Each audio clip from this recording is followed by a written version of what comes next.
there are two aspects which are most concerning about this current bill. Firstly, the increase in the discretionary personal powers given to the Minister for Immigration, who's now going to be the Minister for Home Affairs, Minister Dutton.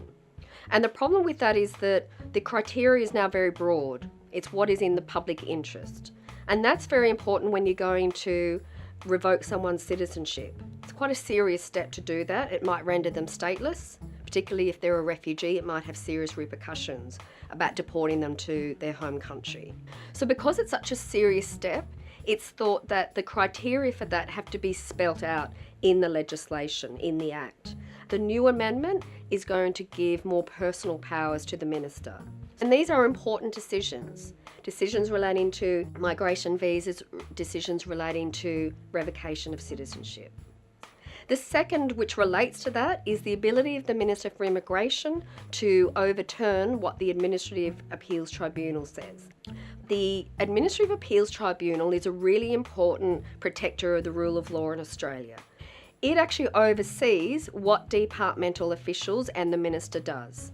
So say they revoke someone's visa or citizenship, it's then permissible for that applicant to go to this tribunal, and the tribunal re-looks at the matter afresh. And that's really one of the fundamental aspects of the Australian legal system, this ability for tribunals to oversee what the executive does.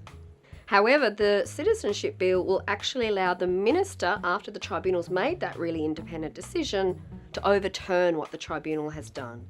We have expressed some concern about that because, again, it goes to the very rubric of the Australian legal system, that being the rule of law. The Senate committee is due to report on this issue in early September, and we're calling on the government to look at this issue closely and more clearly set out in the legislation the set criteria that's going to apply to revocation. Detailed criteria which give guidance to decision makers so that it is not just dependent on the personal discretionary judgment of the minister.